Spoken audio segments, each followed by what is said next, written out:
Teleamazonas presenta 24 horas con Carlos Sacoto. Amigos de todo el país, muy buenas tardes y bienvenidos a la emisión central de 24 horas en este sábado 1 de junio de 2024. Siempre un gusto acompañarlos. Excelente inicio de mes para todos. Aquí empezamos. Hace 11 días ya, el presidente Noboa envió su pedido de consulta a la Procuraduría General del Estado sobre si debe pedir licencia para hacer campaña para los próximos comicios. Al día siguiente, el organismo trasladó la consulta al Consejo Nacional Electoral. En su última gira por Europa lo adelantaba ya. Buscaría los caminos para no encargarle el sillón de Carondelet a su vicepresidenta. El pasado 21 de mayo, horas después de anunciar en medios internacionales que se haría consultas al respecto, Daniel Noboa envió este oficio al Procurador General del Estado, Juan Carlos Larrea, para que éste se pronuncie sobre si él, como mandatario electo para culminar el periodo de su antecesor tras la muerte cruzada, debe también pedir licencia para hacer campaña para los próximos comicios. Justamente la duda se genera si la Corte en algunos párrafos dice que esta postulación en este caso del presidente Noboa, no es o no debe considerarse reelección. La duda está en si debe o no aplicarse el artículo 93 de la licencia obligatoria, porque el artículo 93 habla de reelección. No es una consulta fácil. Al día siguiente, 22 de mayo, la Procuraduría General del Estado trasladó esta consulta al Consejo Nacional Electoral. Hay una infracción electoral, ¿sí?, de carácter grave, que es que cualquier servidor público haga campaña electoral o induzca al voto, fuera del tiempo de campaña o dentro del mismo. La Procuraduría, en este sentido, si es que hace un pronunciamiento, tendría que destipificar o suspender la aplicación de este artículo para que Daniel Noboa no sea un infractor. No se puede modificar la ley electoral antes de un año del proceso electoral. Pero ¿cuándo podría haber una respuesta de la Procuraduría a la consulta del presidente Noboa? Este noticiero se contactó con el organismo desde donde se ha respondido que no se pueden adelantar criterios. Sin embargo, se confirma que aparte del Consejo Nacional Electoral, la Procuraduría ha hecho consultas a la Asamblea Nacional y a la propia Corte Constitucional. No es un tema sencillo. No veo una posible inconstitucionalidad de esta norma, una norma vigente desde el año 2020, que no ha sido demandada previamente, sino por esta situación exclusiva, que obedece a una finalidad política.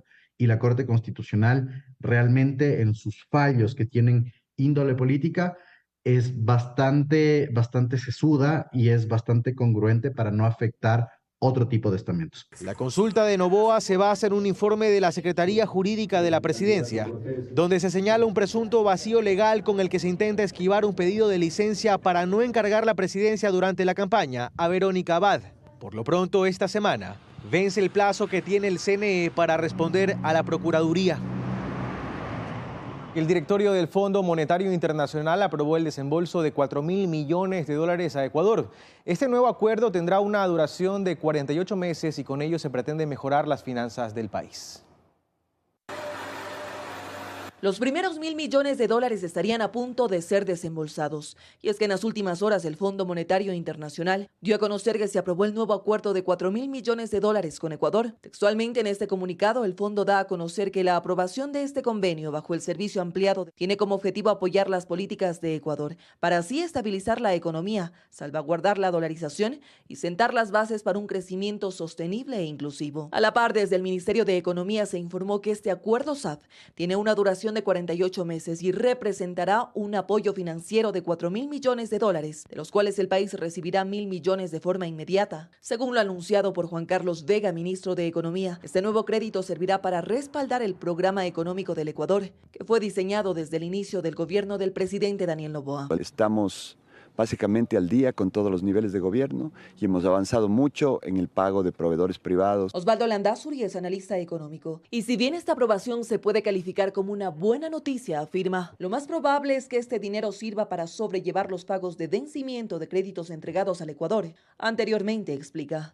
Realmente 1.000 millones es un mes de sueldos y salarios de la burocracia. Lamentablemente tiene una magnitud tan grande de problemas financieros que no es libre de decidir respecto al destino de estos recursos. Es decir, que lo más probable es que de los $4.000 millones, gran parte irán al mismo multilateral. Pero ¿cómo se pagará este crédito en los próximos 4 años? En realidad, hoy en día lo que se ve es que los números, la magnitud del problema es tan grande que usted no tiene respuesta de cómo va a ir pagando esa deuda, al menos que la vaya reprogramando. Recordemos que el FMI y Ecuador llegaron al acuerdo de este nuevo préstamo el pasado 25 de abril, pero para que se haga efectivo necesitaba esta aprobación del directorio. Y tras el anuncio del gobierno de establecer un mecanismo de compensación para liberar el precio de las gasolinas, expertos analizan el cómo y a quiénes debería estar dirigido. La eliminación del subsidio aplicará solo para la Extra y Ecopaís. El diésel queda fuera.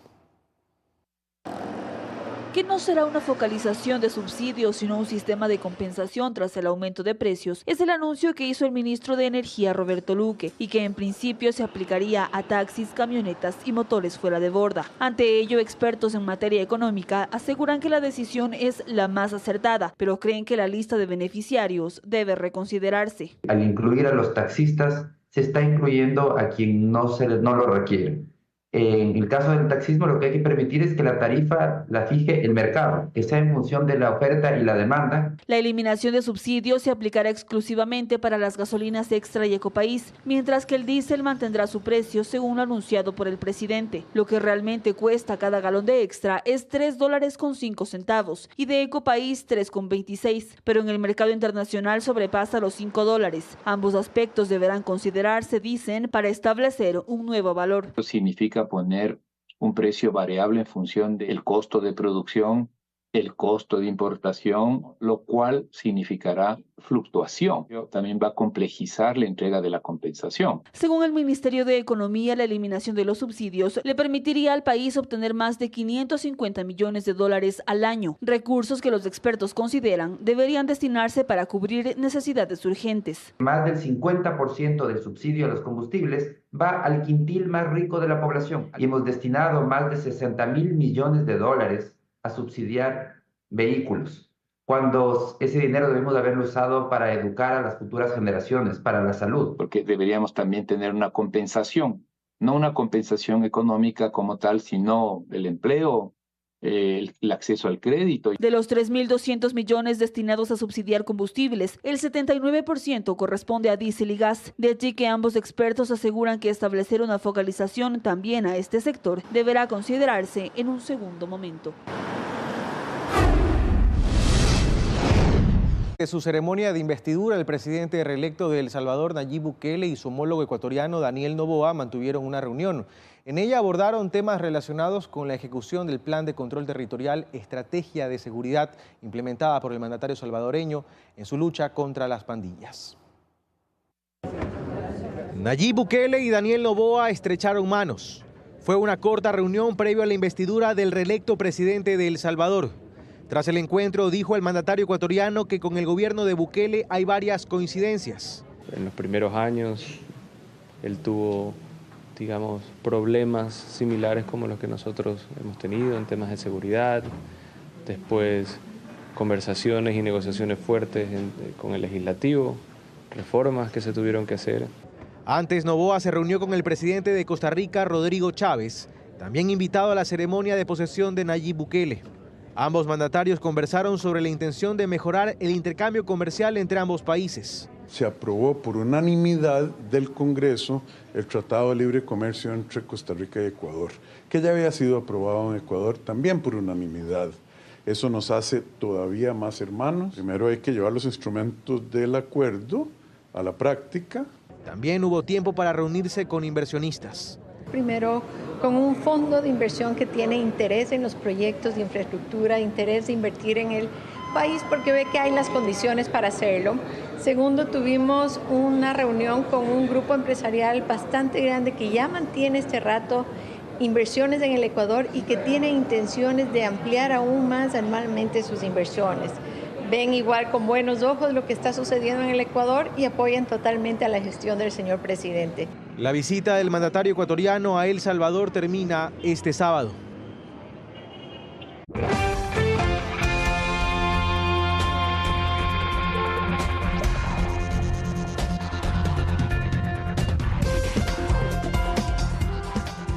Estamos de vuelta, amigos, gracias por seguir con nosotros. Le contamos, alias Negro Tulio, presunto cabecilla de los Chone Killers, Fue capturado en Panamá días atrás. Este era buscado por ser el autor intelectual de varios atentados que se dieron en el país.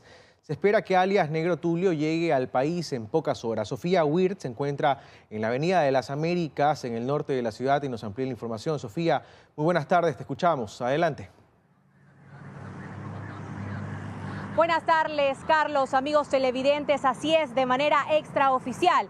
Se conoce que Alberto Martínez, alias el Negro Tulio, estaría llegando en las próximas horas justamente al aeropuerto de Guayaquil, que ustedes pueden divisar a mis espaldas. Además, esta información detalla que él llegaría en un vuelo comercial de la aerolínea Copa Airlines, que salió a las 11:35 de la mañana y estaría llegando aquí aproximadamente a las 13 horas con 38 minutos. Se sabe también que él no vendría solo, estaría llegando con Alexandra Germania Estrada Aquino, quien sería su pareja. Además, también se conoce que él vendría con custodia policial panameña. Ahora, la Policía Nacional dice que este es un objetivo de alto valor, ya que se lo vincula a hechos delictivos que ocurrieron en el 2022. En este caso, también el asesinato de 2 fiscales.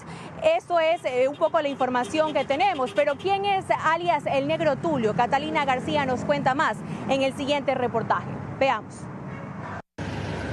El identificado como uno de los cabecillas de la estructura terrorista Chone Killers se sometió a 3 cirugías plásticas, incluyendo una cirugía bariátrica para cambiar drásticamente su apariencia física y así evitar ser localizado por las autoridades. El objetivo de alto valor para la policía de Ecuador, Julio Alberto Martínez Alcíbar, alias el Negro Tulio, fue atrapado este jueves en un operativo en coordinación con la Interpol y autoridades de Panamá. Se escondía en esta casa ubicada en una zona de alta plusvalía. Aquí permaneció por cerca de 2 años. Alias el Negro Tulio, uno de los cabecillas de la estructura terrorista Chone Killers, contaba con todo un despliegue de seguridad. Al ser alertado de la presencia policial, se escondió en esta cisterna, adecuada como una especie de búnker para no ser atrapado. El tema de la orientación, de la localización y ubicación de alias Tulio ha sido específicamente por el delito de terrorismo. El Negro Tulio es el principal responsable de los atentados terroristas ocurridos en el mes de noviembre de 2022 en el Cantón Durán. Sí, efectivamente daños a infraestructura, vehículos del Estado y sobre todo también con personas que resultaron fallecidas de estos atentados. La policía confirma que desde Panamá seguía coordinando atentados terroristas en contra de autoridades y funcionarios públicos de Ecuador.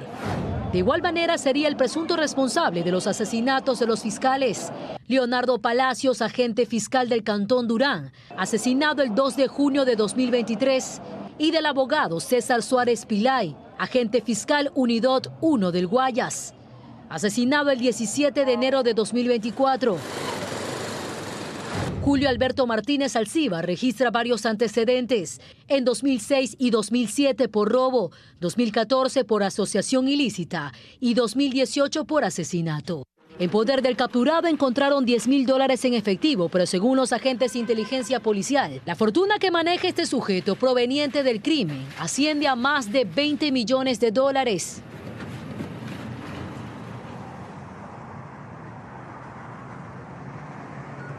Así es, tal como se mencionaba en el reportaje, muchos de estos hechos delictivos se dieron en el Cantón Durán, cantón que actualmente alberga uno de los índices de criminalidad más altos del país. Carlos, amigos, nosotros vamos a estar pendientes de la llegada del Negro Tulio aquí al aeropuerto de Guayaquil. Ustedes continúen con más. Buena tarde. Estaremos pendientes, en efecto, Sofía, y también del proceso judicial que se derive luego de su arribo al país. Y en las últimas horas, Fiscalía General del Estado formuló cargos en contra de 5 personas involucradas en el secuestro de una familia en Mindo, al noroccidente de Quito. 2 de ellos serían adolescentes. Como una liberación de película, así ha sido catalogado este rescate a una familia de 6 personas quienes llevaban secuestrados cerca de un mes en una hacienda ubicada en la parroquia de Mindo, al noroccidente de la provincia de Pichincha. En las imágenes se puede observar cómo agentes especializados de la Unidad Antisecuestros y de la Policía Nacional custodian fuertemente a los 5 sujetos. Se trata de los presuntos secuestradores. No había sido puesto en conocimiento de la policía ni de ninguna autoridad competente la ejecución de este delito. Esto fue puesto en conocimiento hace 2 días atrás, por lo cual se le levantó la información respectiva, se realizaron las tareas de gestión investigativa y se logró determinar el punto exacto donde estaban retenida esta familia. Según la policía, los captores exigían $500,000 para liberar a la familia secuestrada en este punto. Previo a un análisis y una previa denuncia, también había un requerimiento, el cual no había sido puesto en conocimiento de la Policía Nacional. Ya estamos realizando esas diligencias respectivas conjuntamente con Fiscalía. Tras la liberación, la Fiscalía dio a conocer que en las últimas horas por este caso se formuló cargos en contra de 3 adultos y 2 adolescentes. Las edades de los ciudadanos oscilan entre los 14 a los 24 años. Presuntamente pertenece a un grupo delictivo organizado. Estamos al momento recabando toda esa información. Y es que según información extraoficial, los detenidos tendrían nexos con la organización terrorista de los Lobos. No obstante, el caso continúa bajo investigación. Y le contamos ahora que la Fuerza de Tarea Conjunta Esmeraldas cumple 2 años en esa provincia. Durante todo ese tiempo, los soldados militares han logrado contrarrestar la violencia criminal en un 85%. Gregory Rosero está en esa provincia, en el norte del país, y nos amplía la información. Gregory, muy buenas tardes, te escuchamos. Adelante. ¿Qué tal, compañeros en estudios, amigos televidentes en casa? Así es, la Fuerza de Tarea Conjunta cumple 2 años en la provincia de Esmeraldas. Durante estos 2 años, las fuerzas especiales han obtenido importantes resultados, como la captura de delincuentes de alto valor, también la incautación de varias toneladas de droga, así como diferentes operativos que se han realizado en los 7 cantones de la provincia. Nosotros les contamos más en el siguiente reportaje. Veamos. La Fuerza de Tarea Conjunta Esmeraldas fue creada en junio del año pasado, una vez que el Consejo de Seguridad Pública y del Estado declaró a esta provincia como zona especial de seguridad. 2.000 soldados fueron trasladados para enfrentar el incremento del narcotráfico, tráfico de armas, explosivos, contrabando, minería ilegal y tratar de frenar la violencia criminal. Las operaciones militares se focalizaron en contra del narcotráfico. En estos 2 años se han descubierto 14 laboratorios de procesamiento de droga. Se han incautado más de 5.000 paquetes de cocaína, 1.193 armas de fuego, 4 semisumergibles y 85 embarcaciones han sido detenidas. 1.000 personas vinculadas al narcotráfico fueron detenidas y procesadas por diferentes delitos.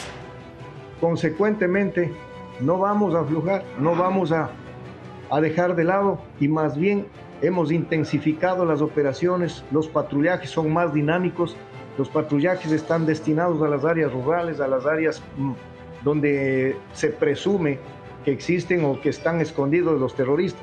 Según analistas en temas de seguridad, indican que Esmeraldas aún necesita una intervención concreta del Estado, ya que la presencia de las fuerzas especiales es temporal y de no trabajar en temas de inversión social, la delincuencia crecería más en los próximos años. Porque se necesita hacer esta medida, tiene que ser sostenible. Y si solamente le dejamos la seguridad a manos de las instituciones de seguridad pública, policía y fuerzas armadas, se vuelve una pelea, una guerra de desgaste. La Fuerza de Tarea Conjunta cuenta con 1.200 hombres distribuidos en los 7 cantones de la provincia.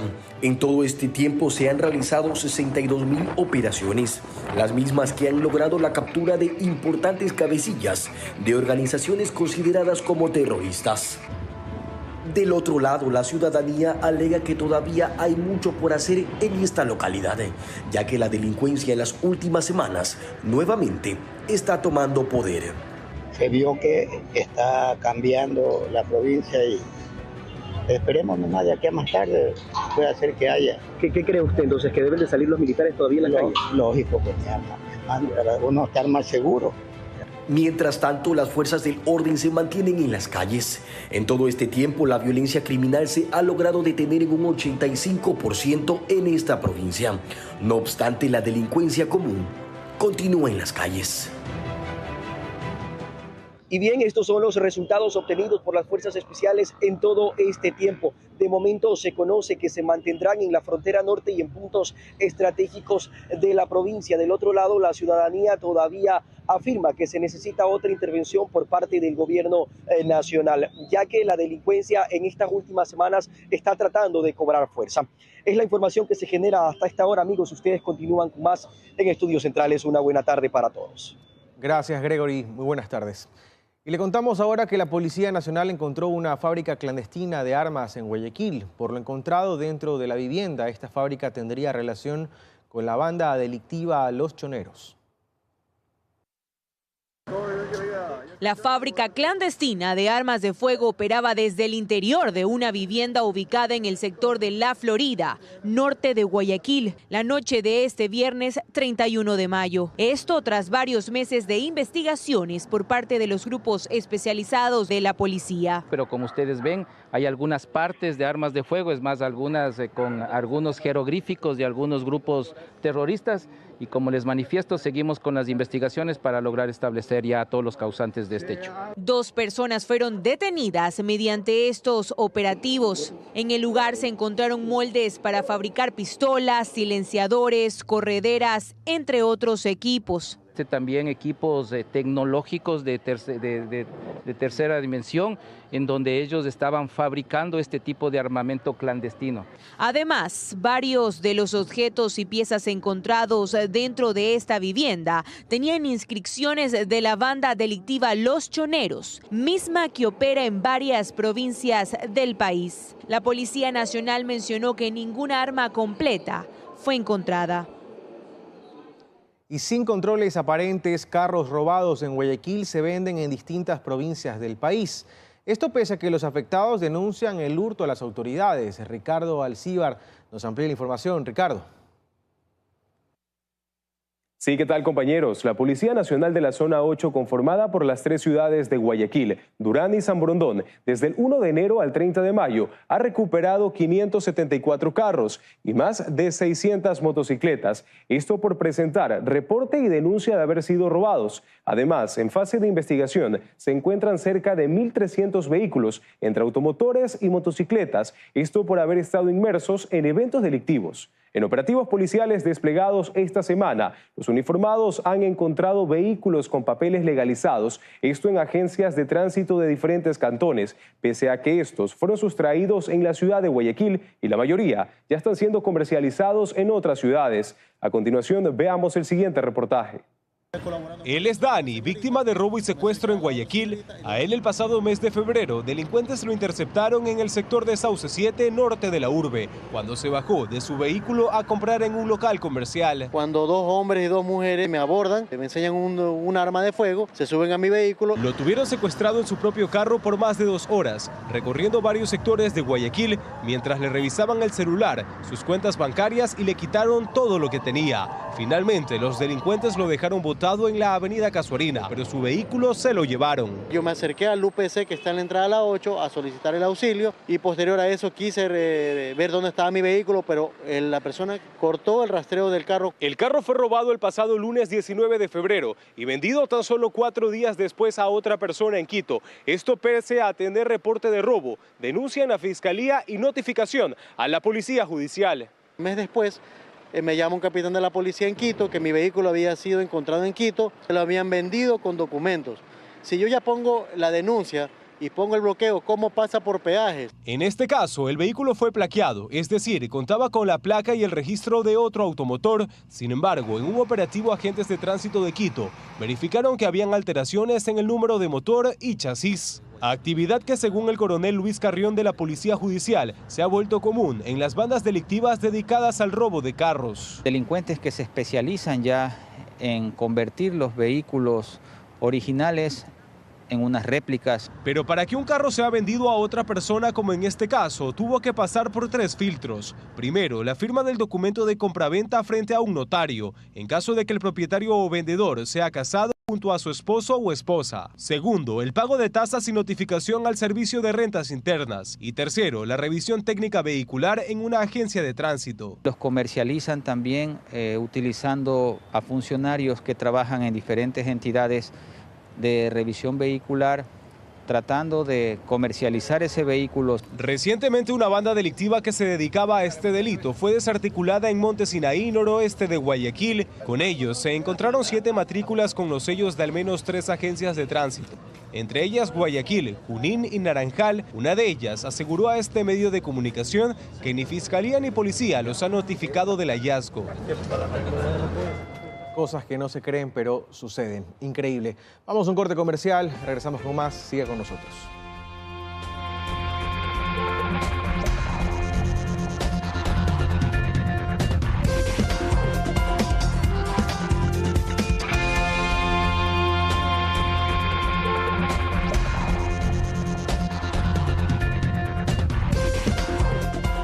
Estamos de vuelta con más información, gracias por seguir con nosotros. Le contamos, a propósito del Día del Niño, en distintos puntos de la capital se desarrollan eventos para festejar a los más pequeños de la casa. Ismenia Solórzano está en el bulevar de la Avenida Naciones Unidas, en el norte de la capital, para contarnos más. Ismenia, muy buenas tardes, adelante, te escuchamos.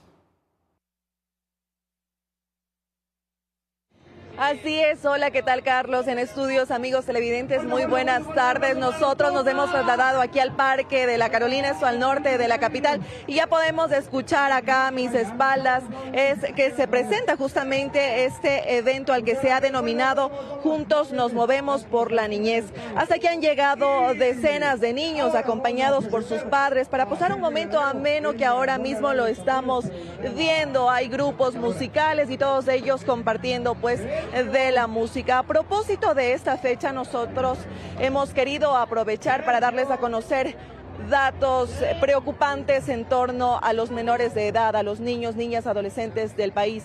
Por ejemplo, desde organizaciones se habla que solo en la capital son más de 50.000 menores quienes actualmente sufren de desnutrición crónica infantil. En el siguiente reportaje yo les cuento más. Que los niños son el futuro del país es lo que casi siempre escuchamos. ¿Pero qué se está haciendo por ellos cuando las estadísticas marcan cifras alarmantes? Por ejemplo, el último informe de Pacto por la Niñez y Adolescencia de Ecuador dio a conocer que actualmente entre 600 y 900.000 niños y niñas menores de los 5 años se encuentran fuera de servicios de desarrollo infantil. Con los temas de seguridad, ahí comienza el otro grave problema.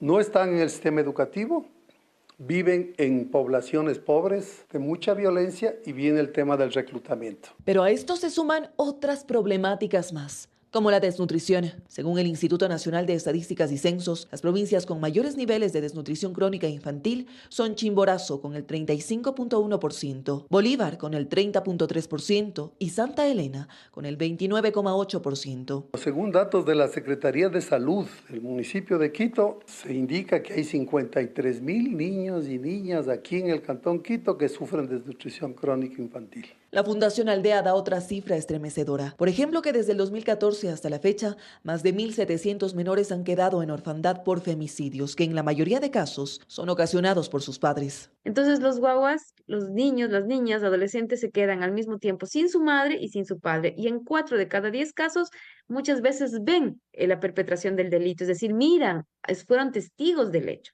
La crisis migratoria, el trabajo infantil y la violencia criminal hoy en día también se han apoderado de los más pequeños. Y si bien el gobierno trabaja en estrategias para combatirlas, las organizaciones hacen un llamado para generar políticas que permitan luchar por los derechos de los menores. Establecer una política nacional de protección integral orientada a lograr en cada uno de los momentos de la vida de un niño, de una niña, lograr su desarrollo integral. Actualmente en Ecuador hay 3,3 millones de menores entre 0 y 11 años, lo que representa el 20% del total de la población. Y bien, ya lo hemos escuchado en el reportaje, además de celebrar esta fecha, se convierte en una oportunidad para reflexionar sobre todo de este grupo importante de acá del país. Nosotros vamos a estar a la expectativa de cualquier otra novedad que ocurra acá en este punto al norte de la capital, en el Parque de la Carolina. Carlos, regreso contigo a estudios. Una buena tarde. Gracias, Ismenia. Buenas tardes. Un día para celebrar, pero también para reflexionar sobre todo lo pendiente. Y en otro tema, para este lunes está prevista la audiencia de testimonios dentro del caso Purga. A esta diligencia asistirán Mayra Salazar y Daniel Salcedo en calidad de testigos respecto de la trama de corrupción que envuelve a la Corte de Justicia del Guayas. Ambos testigos están procesados por el caso Metástasis, pero darán aportes en el caso Purga. Los procesados en el caso Metástasis, Mayra Salazar y Daniel Salcedo, ofrecen delatar más sobre la corrupción en la función judicial y su testimonio será clave en el caso Purga. No están vinculados a este proceso, pero saben sobre la compra-venta de sentencias y diferimientos de audiencias en Guayas. En esta versión de Daniel Salcedo del pasado 6 de mayo ya se confirman nombres de operadores de justicia involucrados en la trama. Él se refiere a Fabiola Gallardo, expresidenta de la Corte, además de Mayra Salazar, su asesora, y los jueces Reinaldo Ceballos y Johan Marfetán, entre otros. Salcedo lleva ya 2 semanas como parte del sistema de protección a víctimas y testigos. En su versión reconoce que buscaba la forma de evadir audiencias o suspenderlas. Por ello, acudió a Mayra Salazar.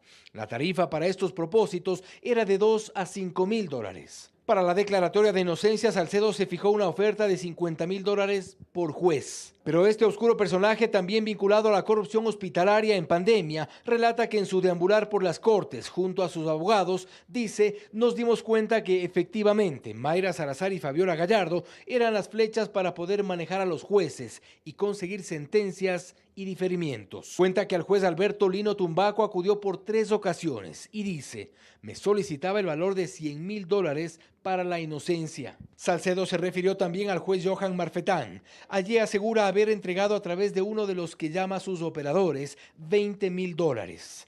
No obstante, este personaje estrechamente ligado a la corrupción y con alcances inimaginables con el poder, llegó hasta la propia presidenta de la Corte del Guayas, Fabiola Gallardo. Y es allí donde se identifica a quien es la pieza clave en todo el entramado de corrupción del sistema de justicia, principalmente en Guayas, Mayra Salazar. Su captura en el marco del caso Metástasis supuso para la Fiscalía el inicio de nuevas indagaciones que se confirmaron tras la materialización de la información de su teléfono celular. Eso significó la aparición de nombres como el del ex asambleísta social cristiano Pablo Muentes, cuyo poder habría alcanzado a prácticamente todo el sistema. En los chats de Mayra Salazar con amigas es evidente que se trata de una mujer llena de contactos. Entre las conversaciones se reveló, por ejemplo, los chats con el contacto Steffi, una mujer con supuesta conexión con algunas bandas criminales. Steffi Mejía era también de utilidad para intermediar por las víctimas. Mayra le dice preocupada que hay un amigo al que lo acosan, y así nace una conversación sobre bandas, dominios y atentados. Al final, tanto Mayra Salazar como Daniel Salcedo se guardan detalles sobre montos y nombres para lo que sería su testimonio previsto para el lunes 3 de junio en Quito, en el caso Purga. Y un juez de garantías penales no dio paso a la revisión de medidas cautelares que fue solicitada por Danilo Carrera, cuñado del expresidente Guillermo Lasso, investigado por el presunto delito de delincuencia organizada en el caso Encuentro. Tras la audiencia que se desarrolló en el Complejo Judicial Norte en Quito, el magistrado acogió los argumentos de la Fiscalía y declaró improcedente el pedido de la defensa de Carrera debido a que no se han justificado hechos nuevos para que se sustituya el arresto domiciliario por otra medida. La audiencia preparatoria de juicio está prevista para los próximos 26, 27 y 28 de junio. Y la Asamblea Nacional ha realizado más de 3.000 pedidos de información a ministros de Estados en apenas 6 meses. La mayoría provienen de la bancada de la Revolución Ciudadana. Desde el Observatorio Legislativo se cuestiona que muchas de estas solicitudes no tengan una ruta adecuada. La Constitución establece que dentro de las atribuciones de fiscalización de los asambleístas está el solicitar información a las instituciones públicas para verificar y transparentar que cada estamento y cada cartera de Estado cumpla con las normativas vigentes. No obstante, para Mauricio Alarcón del Observatorio Legislativo, el solicitar comparecencias cada cierto tiempo que responden a curiosidades de algunos asambleístas termina entorpeciendo la gestión pública. Hay que poner cada cosa en su lugar y darnos cuenta que destinar excesivo tiempo a esto puede terminar afectando la gestión pública efectiva en beneficio de la ciudadanía. Y aquí las cifras, pues de los 3.000 pedidos de información realizados, en estos 6 meses de gestión existen 4 instituciones que acumulan más de 300 peticiones y muchos con relación directa con los solicitantes. En el caso del Ministerio de Salud, quien más pedidos ha hecho es Camilo Salinas de Construye. En el Ministerio de Economía y Finanzas, Victoria de Sintonio de la Revolución Ciudadana. En el Ministerio de Educación, Ana María Raffo de la Revolución Ciudadana. Y en el caso del Instituto Ecuatoriano de Seguridad Social, Mónica Salazar de la Revolución Ciudadana. Pedidos que, a decir de este mismo observatorio, 8 de cada 10 han sido respondidos, pero aquí las incongruencias de estas atribuciones. No necesariamente hay hoja de ruta trazada al momento de hacerlo, sino que en el camino, conforme van dando las respuestas, se analizan los siguientes pasos. Y esto es lo más preocupante, señala Robert Friend, docente de Derecho de la Universidad Espíritu Santo, cuando se toma facultades para desnaturalizar procesos. En este caso, convertir un mecanismo de control en algo coyuntural y de plataforma electoral. Utilizada de alguna manera pues que privilegie a ciertas personas y no pues a la ciudadanía como tal. A su vez agrega que es lacerante para la institucionalidad del Estado cuando se desconoce qué se hace con esta información. ¿Cuál es el tratamiento que le dan después de haberla obtenido? ¿Tienen algún eje programático? ¿Tienen algún tipo de proyección de qué es lo que van a hacer? ¿Cuál es el siguiente paso? Tanto Fren como Alarcón afirman que el legislativo tiene que equilibrar sus dos funciones, en las que también se encuentra el proponer proyectos de ley e impulsar reformas al código vigente, y así generar una correcta representación, efectiva y balanceada. Y desde este 1 de junio se aplica el alza del impuesto a los consumos especiales para tabaco, armas de fuego, aviones, entre otros productos. En 2023 el SRI recaudó 826 millones de dólares por este tributo. Luego de que la Corte de Pichincha dejara sin efecto el decreto 645 que disminuía el impuesto a los consumos especiales y que fue firmado por el expresidente Guillermo Lasso, el Servicio de Rentas Internas el pasado 29 de mayo dio a conocer el alza en las tarifas de este tributo. Y es así que desde junio aumenta el precio de los productos que gravan este impuesto. Dentro de los más significativos podemos mencionar 3: tabacos y productos de tabaco. Para armas de fuego, el impuesto a los consumos especiales varía dependiendo del artículo. Aquí algunos ejemplos. En 2023, con el decreto mencionado, un cigarrillo electrónico tenía un impuesto a los consumos especiales de $4. Actualmente el impuesto aumentó a $9. Por lo tanto, si el vapeador costaba $17, desde este mes tendrá un valor de $26. Lo mismo sucede con las bebidas alcohólicas. En 2023, si una botella de 750 mililitros tenía un precio de $42, actualmente costará $45. Las armas de fuego también gravan este impuesto.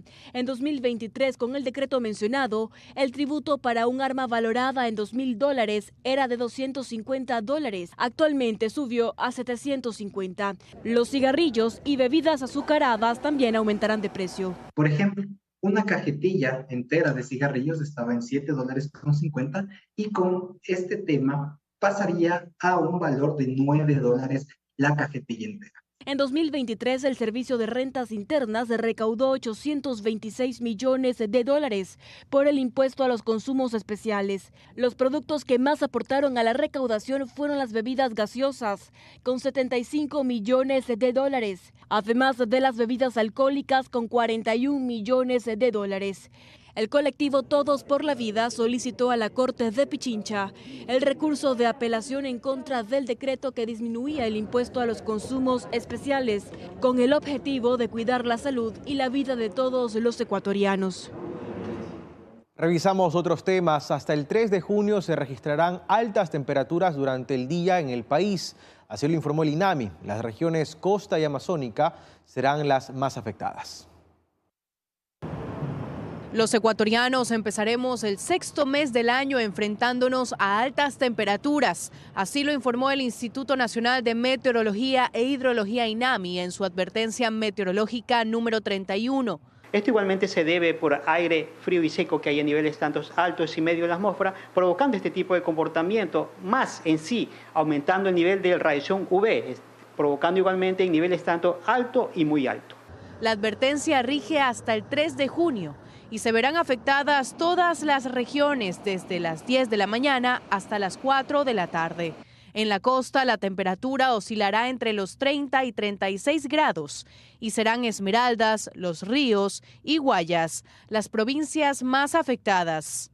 En la sierra, en cambio, se pronostican temperaturas de entre 21 y más de 27 grados, sobre todo en Imbabura, Pichincha y Loja, y una radiación solar entre alta y extremadamente alta, mientras que en la región amazónica la temperatura oscilará entre los 29 y 34 grados. Las zonas norte y sur de la región serán las más afectadas. Sin embargo, en la costa al menos las temperaturas frescas continuarán en las noches, afirma el INAMI. Tanto en las noches ya se tiene la tendencia de bajar la temperatura. Por ejemplo, para Guayaquil correspondiente son 21 grados. Esto se debe igualmente a la corriente Humboldt o la contracorriente ecuatorial, igualmente en el océano, y más vientos fríos y secos que me vienen del sur. De ahí que en Guayaquil, por ejemplo, a ciudadanos les llama la atención los cambios abruptos de temperatura. El clima está rarísimo, hay días que arde de sol, mira ahorita cómo está nublado, hay días que arde demasiado sol, la temperatura sube mucho. ¿Verdad? Sí, a veces frío, a veces calor. Ya está cambiando el clima, o sea, ya estamos entrando a, como quien dice, la época del verano.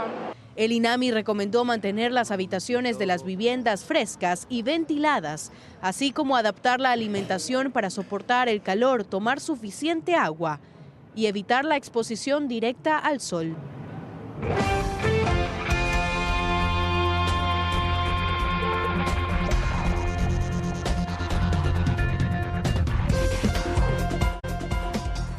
Regresamos para contarles que Ecuador tiene uno de los pasaportes más débiles de la región según el ranking Global Henley Passport Index. Actualmente sirve para ingresar sin visado a 56 países. Internacionalistas atribuyen este problema a la falta de acuerdos bilaterales y a la migración ilegal.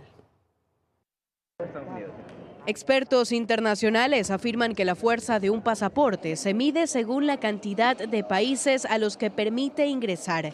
De ahí que Henley Passport Index, que realiza el ranking global de los países según la libertad de viajar, catalogó al pasaporte ecuatoriano como uno de los más débiles de la región, pues solo permite el ingreso a 56 países sin necesidad de visado. El pasaporte de Perú, por ejemplo, da libre acceso a más de 140 países, Colombia a más de 130, México a 160 y Argentina a cerca de 170. Según Pablo Morales, abogado e internacionalista, afirma que la oportunidad de una exención del visado para la Unión Europea se le presentó al Ecuador años atrás. Esa exención, como lo tienen nuestros pares andinos que firmaron el Tratado de Libre Comercio antes con Europa y que Ecuador negoció pero no lo firmó, para cuando lo firmó, que me parece que es en el 2016, ya esa posibilidad de la exención no funcionó bien. Y señala que el objetivo de Ecuador no solo debería ser la exención del visado para países de la Unión Europea,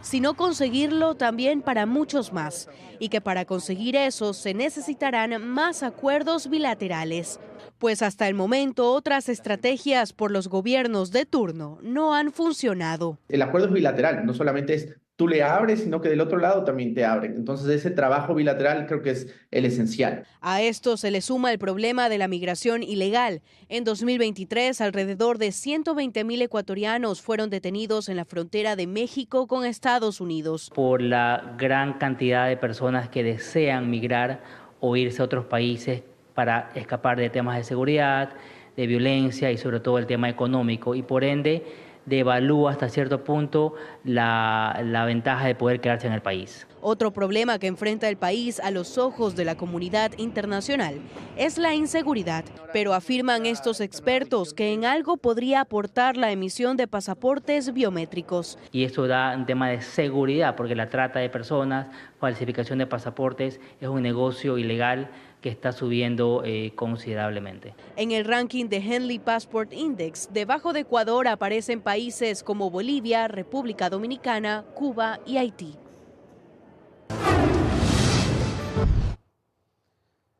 Vamos con temas nacionales. A esta hora en el cantón Pujilí, en la provincia de Cotopaxi, se desarrolla el desfile de las octavas del Corpus Christi. Decenas de comparsas desfilan por las calles de la ciudad.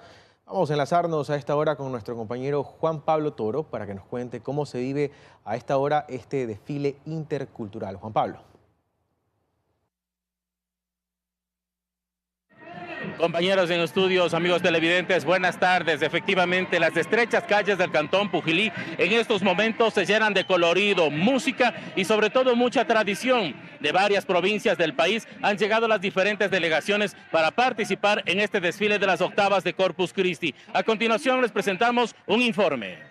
Un año más, el Cantón Pujilí celebra las octavas de Corpus Christi, manifestación cultural llena de identidad que representa al emporio musical en la provincia de Cotopaxi. Esta fiesta fue declarada Patrimonio Intangible desde el 2001, así que ya son varios años de este festejo que efectivamente mueve una serie de gente, turistas, y que es un motor económico. Entonces es importante mantenerla, abrazarla, sostenerlas, y es importante que gente de diferentes partes del país la visiten. Propios y extraños se dan cita a este importante evento lleno de identidad para admirar la diversidad cultural expresada en las comparsas nacionales e internacionales. Porque es una de las primeras veces que se ve esta alegría, estos participantes y este desfile, como los pujilenses nos merecemos. Estoy muy emocionada y feliz de ver todo esto de estos desfiles. Más de 50 delegaciones están participando por el danzante de oro, plata y bronce. Este es uno de los íconos importantes al participar en esta fiesta de las octavas de Corpus Christi. En la noche estaremos presentándoles un amplio informe de lo que es el desarrollo de esta festividad tradicional aquí en el Cantón Pujilí, Emporio Musical. Compañeros, volvemos con ustedes a estudios donde tienen más información. Buenas tardes. Gracias, Juan Pablo, que la fiesta continúe. Estaremos pendientes de ese nuevo informe. Y antes de terminar, amigos, queremos mostrarles las siguientes imágenes. A esta hora, 1:59 p.m, ha arribado ya al aeropuerto de Guayaquil, a la base aérea Simón Bolívar, alias Negro Tulio, quien fue deportado de Panamá días atrás, considerado un objetivo de alto valor para el gobierno ecuatoriano como cabecilla de la banda Chone Killers. En este momento es revisado por autoridades policiales. Hay un fuerte contingente de uniformados en la pista del aeropuerto. Se lo ve con chaleco antibala, casco balístico. Está ingresando en este momento a un patrullero de la Policía Nacional. Ampliaremos la información en la emisión estelar de 24 horas. Nos volvemos a ver a las 8 de la noche. Siempre un gusto acompañarlos. Que estén muy bien.